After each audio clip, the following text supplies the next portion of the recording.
Welcome to the Chapter 5 Study Guide Explained. Okay, start off. I feel like a moron because I left my pen that I can write with at school and I'm sitting at home, which kind of sucks. So, what that means is my handwriting is not going to be awesome, but I can still get this information to you. So, to name the following compounds, pause the video, make sure you can name it. However, if you've already done your study guide, then just follow along. Fe is a metal. So we're going to go with the metal rules. There's two types of ionic compounds, 1 and 2. So what kind is iron? Well, it's a type 2 metal, which means we have to figure out the charge. I was often drawing this funny little table thing that looks like this to help you identify the charge. Oxygen always has a -2 charge, always, which means the charge on iron, well, there's only one oxygen, so down here I can write -2. And we know this whole thing has to equal 0, so the charge on iron must be +2. So to name this, we're going to write iron. Bear with me, I know I'm writing slowly. 2 oxide.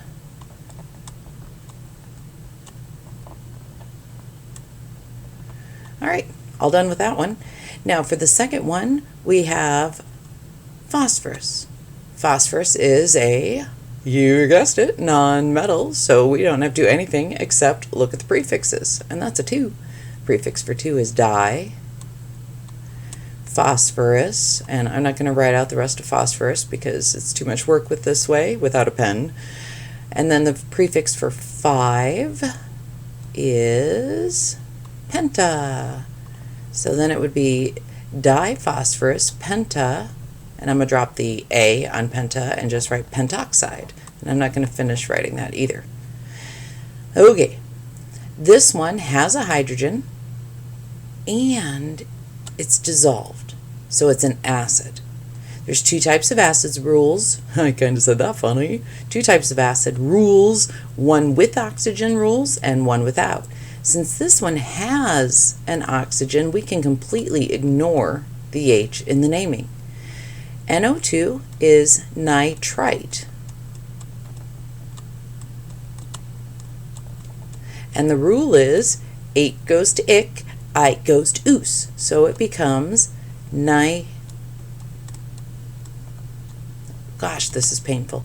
Nitrous, because like I said, 8 goes to ick, ite goes to oos, acid. Ms. Norton, are we really going to have to name on the Chapter 5 test? My answer to you is yes, there's 3. You still need to know how to speak chemistry in. Well, I'm apologizing because as I started to make this slide, I noticed that my numbering on the first slide was off. So I'm going to fix the numbering problem. I'm not sorry that I'm giving you more nomenclature problems. Yeah, they don't go away. Okay, sodium carbonate. Sodium is Na. Because it's in the first column, the charge is +1. And carbonate. If you don't know it, you have to look it up off your polyatomic sheets, and carbonate is 2 negative. In order to get the charges, these guys up here at the top, this one and that one, to add up to 0, we are going to need 2 sodiums. So your formula ends up being Na2.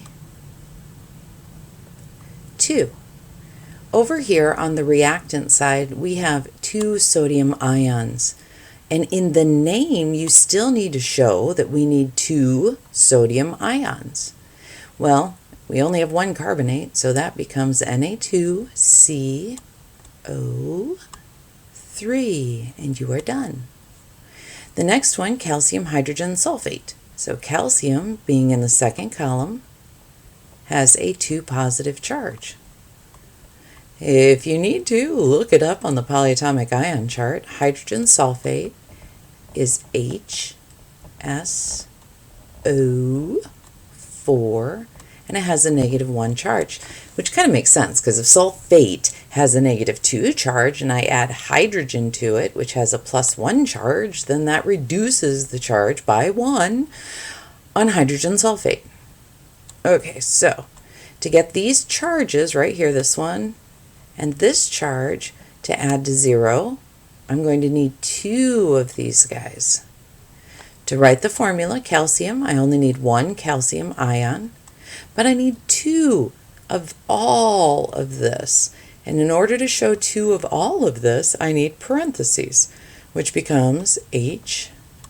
And again, I apologize for the shaky handwriting. I left the pen at school, so I'm actually having to use the mouse. And then I need a 2. This shows 2 hydrogen sulfate ions, like I had over here.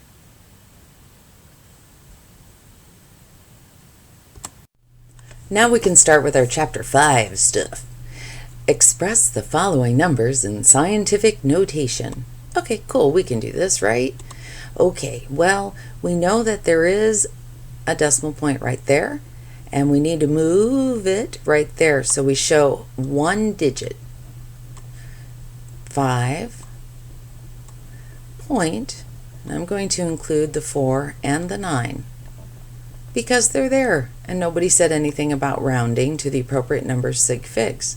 So we'll just get rid of the zeros. 1, 2, 3, 4, 5, 6, 7, 8 times 10 to the 8th power.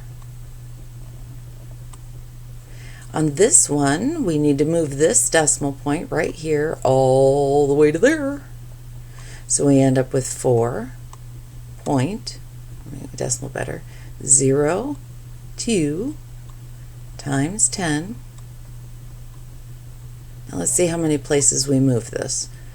1, 2, 3, 4 places to the -4. All done.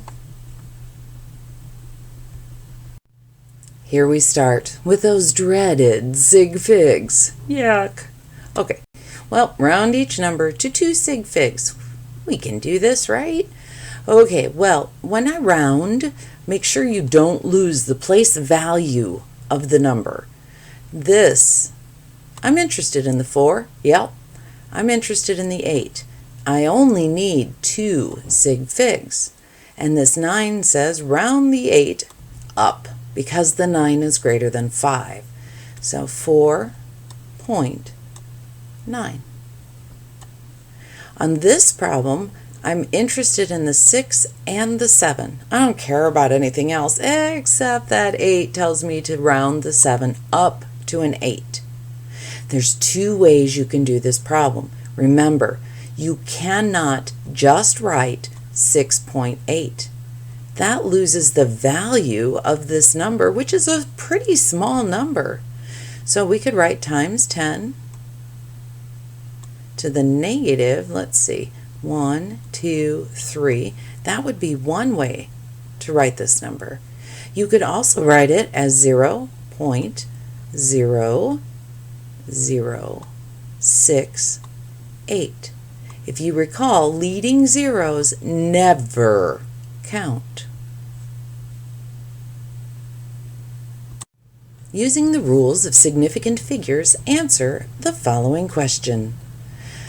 How many significant figures are in the number 6.022 times 10 to the... Whoa! I had a dyslexic moment. This should be times 10 to the 23rd. I know you're thinking for significant figures, this totally doesn't matter. However, yeah, I kind of snuck this in on you. This number, 6.022 times 10 to the 23rd, is actually a number you're going to need to know in the next chapter. So that's kind of why I threw it at you. But it is times 10 to the 23rd. Okay, well, if we're counting significant figures, which is really all you care about for Chapter 5, none of this part matters. You go away, because everything in front of that counts as significant. So this number, this ginormous number, only has 4 significant digits. Using the rules of significant figures, calculate the following. Well, this problem is addition. So whenever we use addition or subtraction, we only look at decimal places, which I am not going to write out completely, because like I said, I left my pen at school. Okay, decimal places. That's a period. It's an abbreviation. Decimal places. Well, let's first just punch this number into the calculator. And when you do that, you get 76.1. Oh, that's bad. 0.167. Okay, 76.167 in your calculator. Then we're going to look at decimal places. This first term has, 3 decimal places. This one doesn't have any, no decimal places at all. So your level of precision is only to the ones place, and this one says, hey, leave that 6 alone. So your final answer is 76. The result of the following calculation has how many significant figures? Oh man, there's a lot of crap in this problem. Well, let's rewrite it and get rid of the units, because I know how much you like units. Okay, that looks better. If you recall, parentheses can mean both do first, and it can also mean multiply. We have both things going on here. Well, look at this particular part of the problem. In this part of the problem, the do first has an action, so that's why we're going to do this part first. It's subtraction.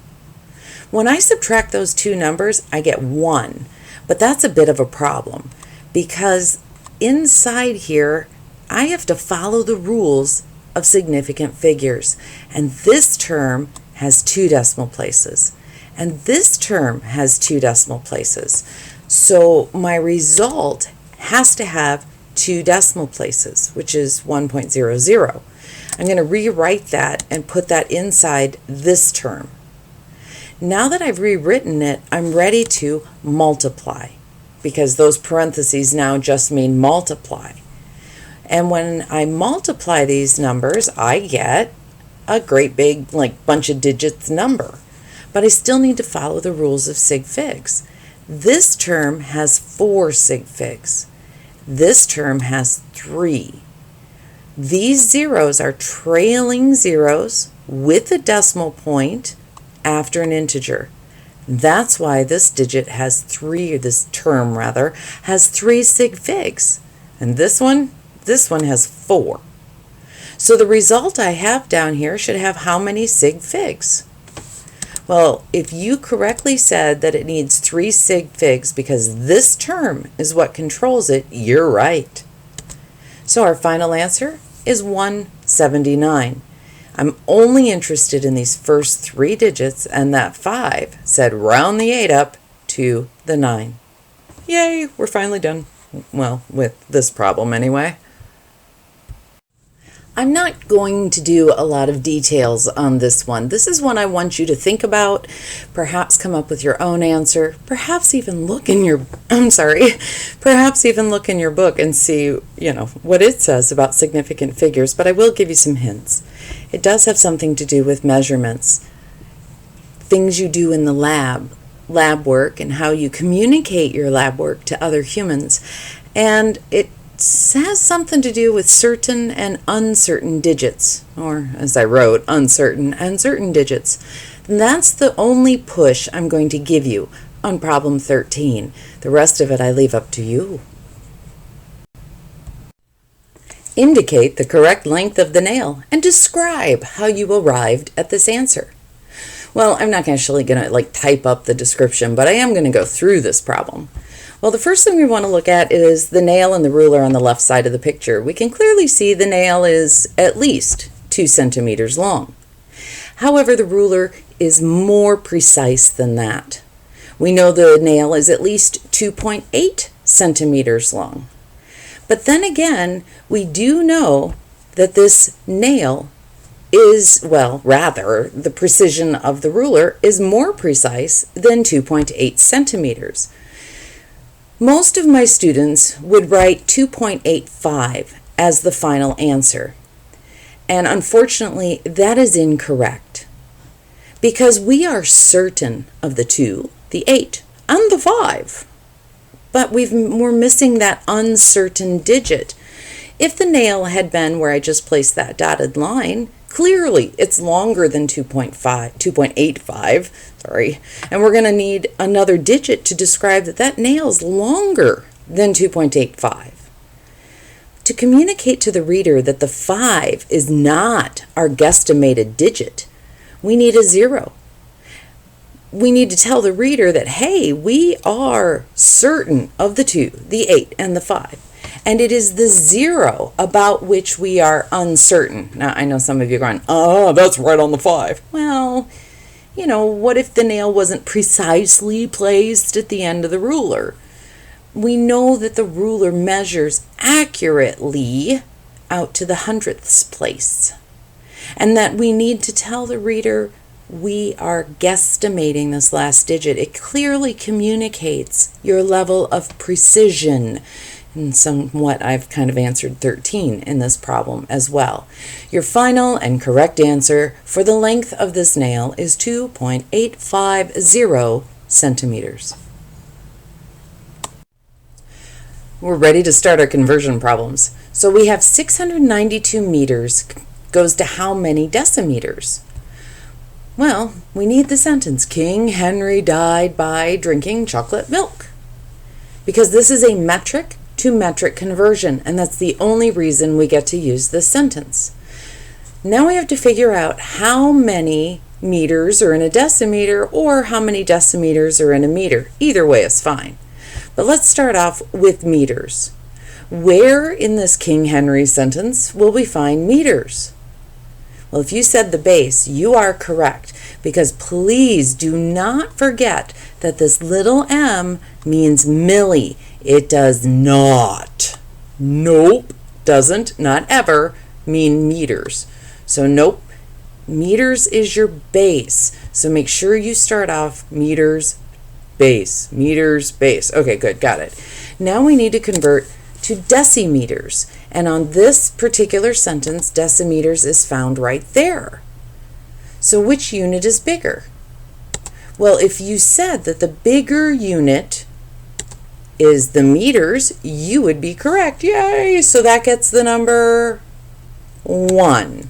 That is correct. So we know that 1 meters equals some number of decimeters. The base is always going to be 10.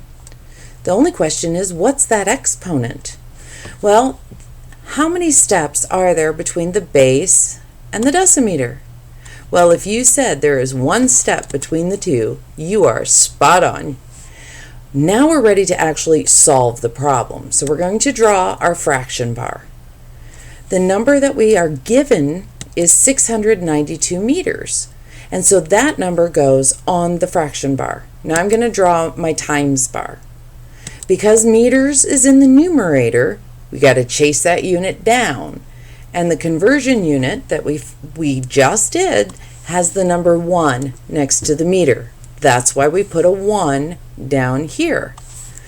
We are converting to decimeters, so we put the conversion that we've already figured out up there. Now you can take out your handy-dandy calculator and do your multiplication.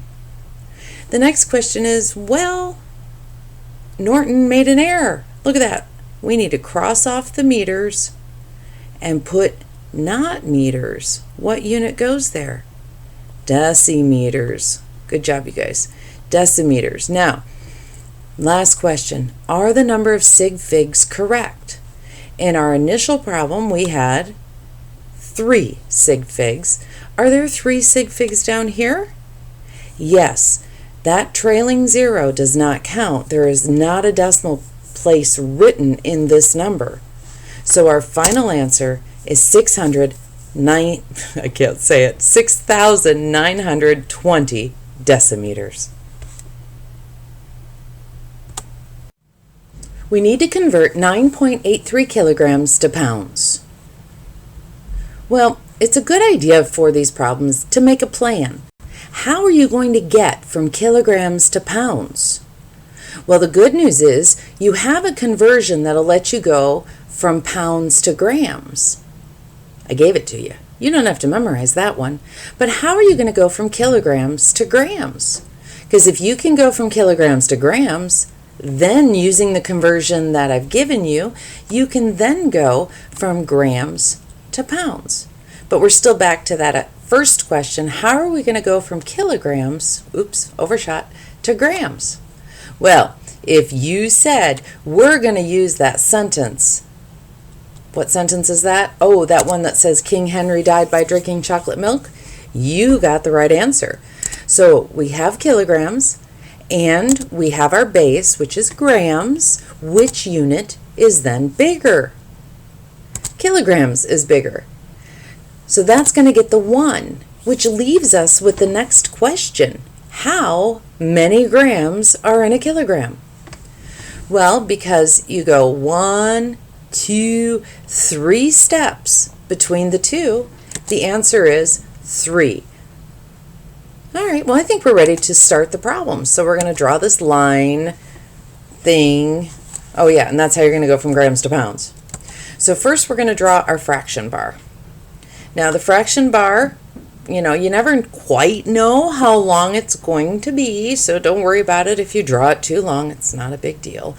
So we're going to start with the 9.83 kilograms that was given. Since kilograms is here in the numerator, we got to chase that down there. And we know from this conversion, 1 kilogram is equal to 10 to the 3rd grams. That does get the kilograms to cancel. However, grams is not the unit we want, so we need to do another multiplication bar.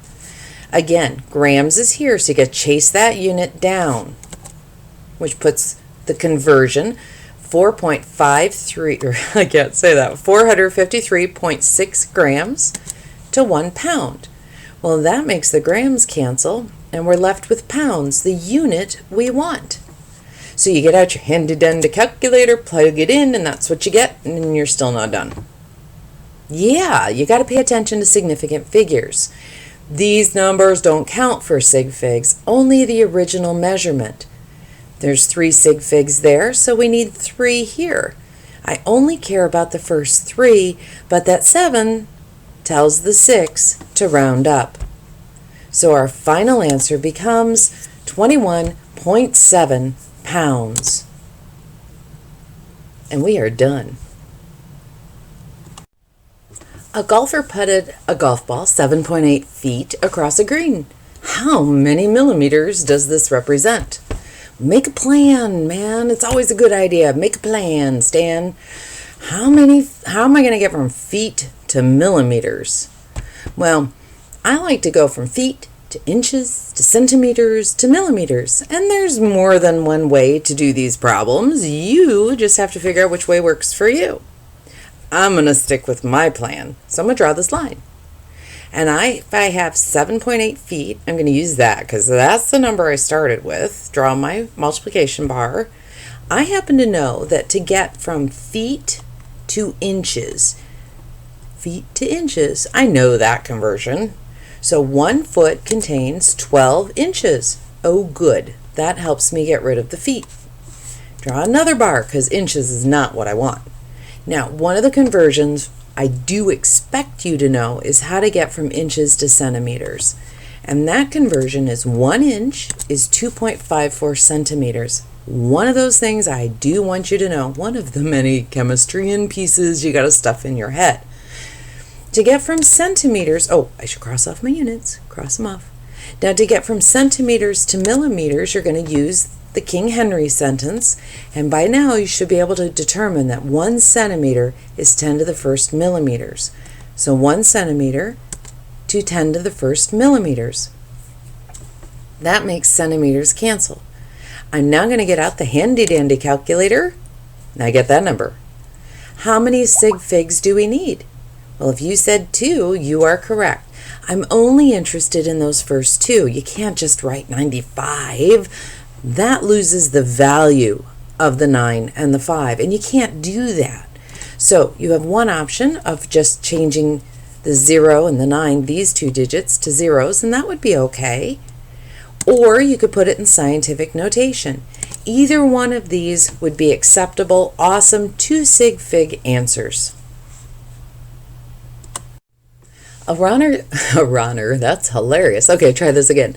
A runner jogs 13,500 meters every morning. How many miles does this represent? Well, there's the conversion. That one, I wouldn't expect you to memorize it. I'll give you that one. Now, where do we go from here? Well, we need a plan. The plan is, how are we going to get from miles to meters? Which I wrote backwards. Really, Norton? Oh, man. This should be, how do we go from meters, scribble that out, to miles? Well, if we start with meters, we can get to kilometers, and then because of this handy-dandy conversion, we can get from kilometers to miles. So first, draw the line and write down what you know. We're going to start with that. What do you know? Well, we know that, so now we need a times bar. Remember, if meters is up here, it's got to go down there. How am I going to get from meters to kilometers? Well, you should know that sentence. King Henry died by drinking chocolate milk. And for every 1 kilometer, we have 10 to the third meters. You should be able to do that by now. 10 to the third meters for every 1 kilometer. Well, that nicely gets rid of the meters. We can cross that out. Kilometers is not what we want in our final answer. We want miles. So we're going to use this conversion I starred. Kilometers, we're going to bring that down, chase that unit down, there, to 1 mile. All right, that gets rid of the kilometers, and we're left with miles. Is miles the number of units we want? A number of units. Is that the unit we want? Yes, it is. So now you just get out your handy-dandy calculator, and hopefully you get that number. Last question, are the sig figs correct? Well, this number up here has how many sig figs? If you said 3, you are the winner. Needs 3 sig figs. I'm only interested in these first 3, and this 0 says, hey, I don't have to do anything to the 9, and we are left with our final answer. This is probably the hardest problem you're going to get into for dimensional analysis. 6 meters per second equals how many miles per hour? So we kind of need a plan. Now, if you remember, the meters per second and the miles per hour look more like the fraction bars in blue than they do the fraction bars in white.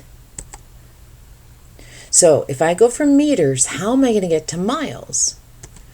Can you go from meters to kilometers to miles? Well, you should be able to. Then we'll worry about going from seconds to hours. So after we draw the fraction bar line, we're going to start with what's given, which is 6 meters. But if you recall, that seconds goes in the denominator.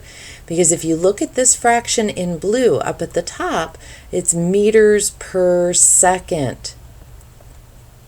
One thing, the meters is in the numerator and seconds is in the denominator, like I have it written above and below the green bar. Now we need a multiplication bar.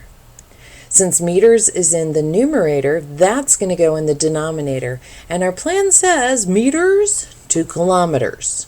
You should know how to do that by using this sentence and getting that conversion. So 10 to the third meters for every 1 kilometer. Another bar. That nicely gets rid of meters. From the previous problem, you can get from kilometers to miles. And that takes care of that. We now have what we want in our numerator. And now we can deal with the denominator. Since seconds is already in the denominator, I need to chase that unit up. And I know there's 60 seconds in 1 minute, and there's 60 minutes in 1 hour. So that makes our seconds cancel and our minutes cancel. Now, if you would rather use 1 hour as 3,600 seconds, that's fine with me. Get out your handy-dandy calculator, punch it in, and boom, you get that number. Sig figs, yeah. How many sig figs are in this one? If you said 3, you are correct. So our final answer, 13.4 miles per hour. The next few problems are going to involve temperature conversions. You will be given the first 2. This one, well, okay, there we go, and this one. I will not give you this one on the test. That one I do expect you to know. Let's try a few of these problems. Convert 23.2 degrees Celsius to degrees Fahrenheit. The hardest part of this problem is which equation are you going to use? Well, the first two, of course, I'm going to give you on the test, but this third one, the Kelvin one, I'm not going to give you. Now, if you want to jot this down as soon as you get your test, that's fine. But students seem to historically have a problem figuring out which equation to use. Well, since the problem doesn't say anything about Kelvin, I don't need this one. Of the two remaining ones, it doesn't really matter which one you choose. If you can do algebra, you'll get the correct answer. But I like to choose the one that has what I want already by itself, which means less algebra. So for this problem, I would choose this one. To do this problem, after you've chosen your equation, you simply are going to take that 23.2 and you're going to plug this number in for this variable. When we add these two inside the parentheses, the 32 does not count for sig figs. Nope, does not. It's part of the equation. You can consider it like an exact number. So the result of this addition step should have one decimal place. For this multiplication step, the 1.8 does not count, nope, for sig figs, just the 55.2. So your final answer, when you punch it in your calculator, is that, but is that the correct number of sig figs? Nope. There it is, 3 sig figs with the unit correctly written. You are done. This problem is asking you to convert from Kelvin to degrees Celsius, and that's an equation you do need to know. But there's the equation anyway. So what I'm going to do is I'm going to be substituting the 801 Kelvin, this number, for this number. Now that I've done that, it's simple algebra. You subtract 273 from both sides. And then you have to ask yourself, is that the correct number of significant figures? Well, since we're subtracting and adding, we're going to look at decimal places. And 801 doesn't have any, 528 doesn't have any, so we're good to go. There is our final answer.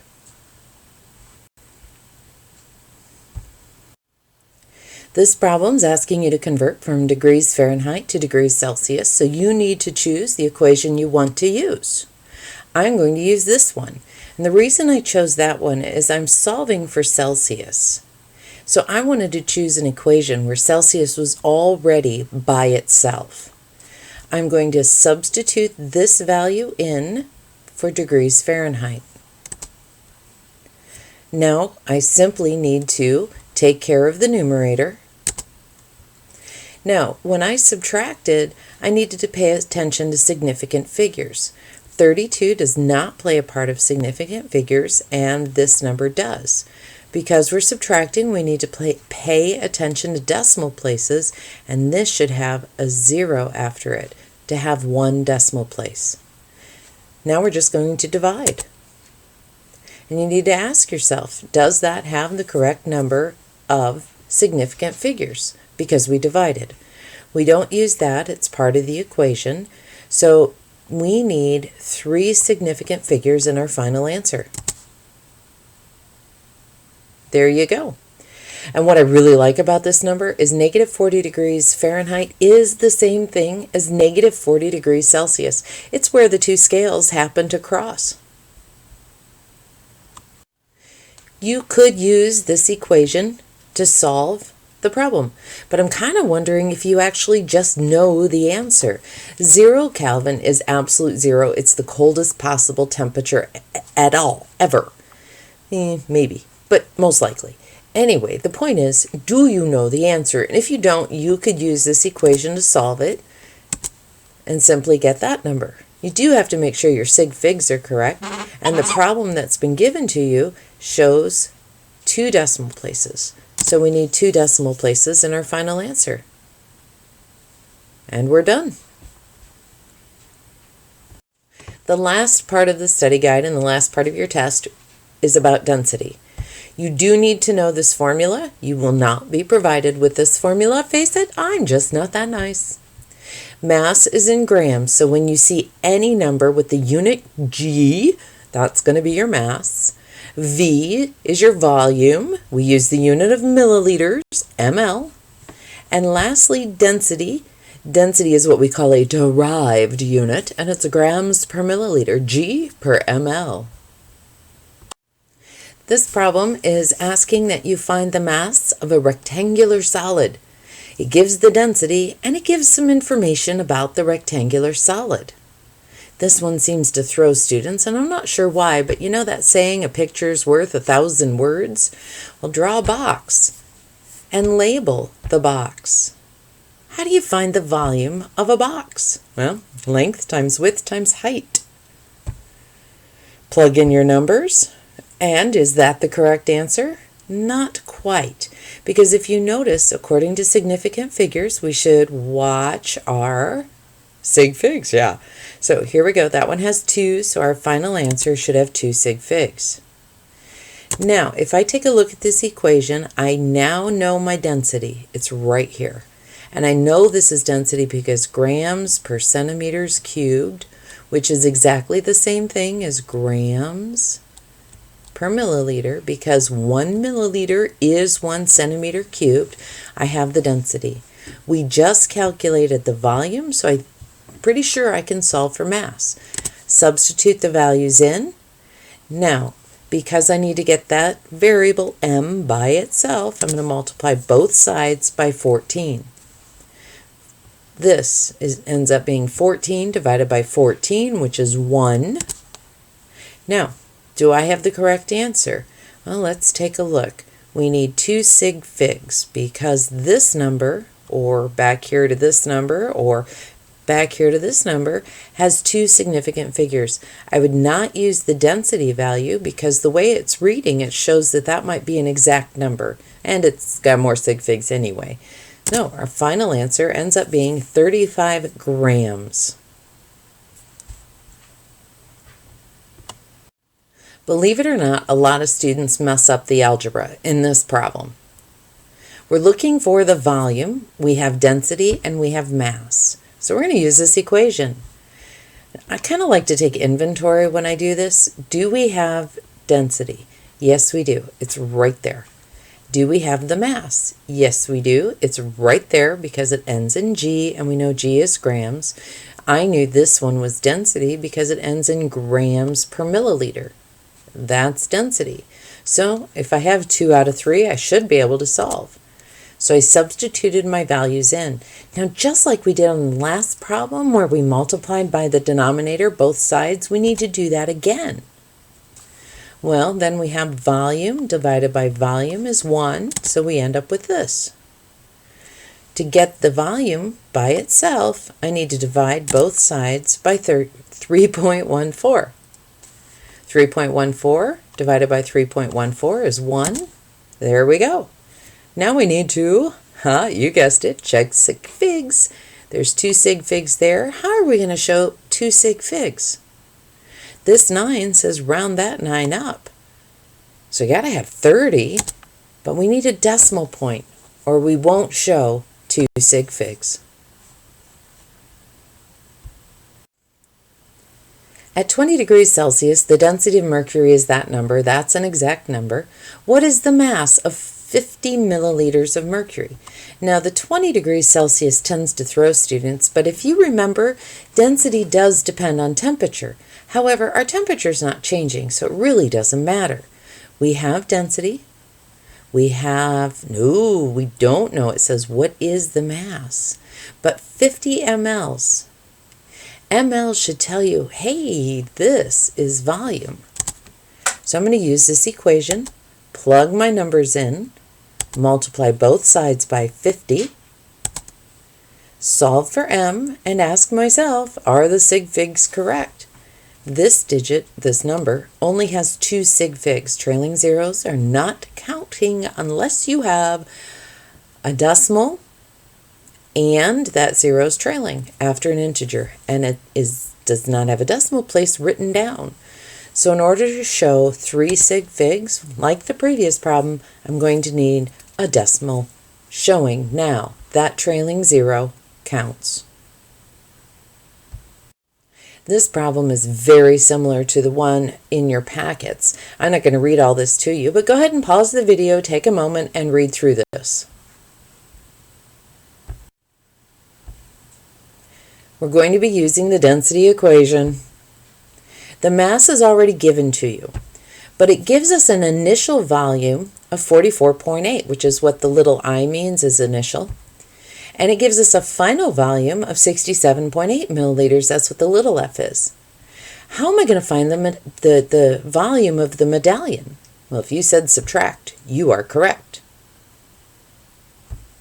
So the density of the medallion, which is the little m, is 23.0 milliliters. Now I did need the zero because when I subtracted the 67 and the 44, subtraction means I have to pay attention to decimal places. So this result needs to have 1 decimal place. Well, I have the mass, I have the volume, I'm ready to solve for density. So we just plug them in. I don't know why I did that twice, but dividing, we end up with that number. No, we're not done yet. Well, sig figs, the volume had 3, the mass has 4, so I guess we should have 3 sig figs and stick the right unit on there. Now we're done. That's all there is to the study guide. That's all there is to the test. Study well and good luck.